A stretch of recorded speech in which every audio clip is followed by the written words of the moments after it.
I'm going to show you how to turn $12 worth of wood into $200 worth of product, in this case, cutting boards. So this is an 8-foot piece of ambrosia maple, and so it's only $12 at my local hardwood store. So I set this little gauge at 75 degrees and marked every foot. And you can see all those lines there. And then I've got my circular saw set at 30 degrees.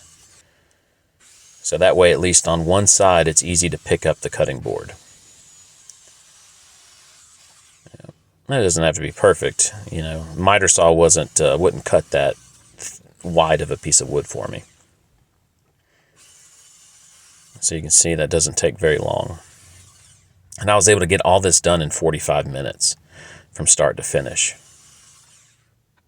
And you'll see that I could have done even quicker if I would have used different tools at different times. I started out with the random orbital at 80 grit, and you're going to see that because some of it was still rough, I had to switch to my large sander. So here we go. All right, that really sped things up. I should have started, honestly, I should have done that before I even cut the wood. I should have went through and cleaned up all the rough cut wood, the rough areas, and also the writing that was on there. So you can see that does it so fast, and it doesn't have to be perfectly level. Of course, there'll be slight divots from me doing this, but people love a natural product. And that cleans it up real quick. And then I'm going to hit another problem where there's this wood that's really rough on that edge. And so I switch to a wire brush here in a second. Yeah, and then that wasn't even doing it fast enough. And so I finally grabbed my carbide, a angle grinder with a carbide disc for shaping wood. And you've seen that on my reels if you've been following my reels.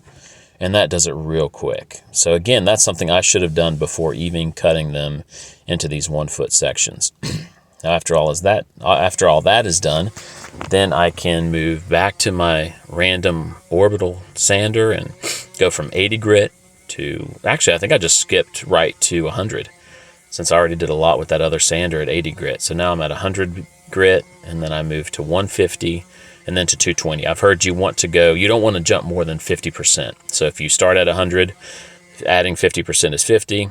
So 150, and then adding another 50 would be adding 75. So then you got 225, but of course I use 220. And so I thought these boards were looking good. I was cleaning up the edges. I'm not filling in the holes. This is a budget board I'm making for a craft show. So these will be sold at $25 a piece. And of course, there'll be 8 of them. And so that's $200 worth of product. And I love ambrosia maple. People love ambrosia maple. Hopefully you can get it for about $2.70 a board foot where you live. Post it in the comments. I'm curious. I'm in North Carolina. I go to a hardwood store in Gibsonville, North Carolina. It's $2.70 a board foot. Let me know in the comments how much is ambrosia maple, 4/4, 1 inch, at your local hardwood store. And of course, man, after that 220. Now the 220, I'm only doing the faces. I'm not doing the sides. I did everything up to 150 and then the faces to 220 just to save time. And they were buttery smooth. And of course, I'm adding my mineral oil.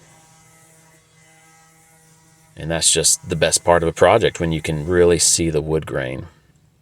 And man, I love this wood. And that was a beautiful piece of wood, I think. Ambrosia maple, the different boards look so different, one board to another. And as you use it, and that's just how life is. The more you do something, the better you get at it. The more you use ambrosia maple, the more you'll be able to pick it out better. Pick out boards to get exactly what you want. Yeah, please don't go to Lowe's or Home Depot for your woodworking projects. If you're using hardwood, find a hardwood dealer. And that's what they look like.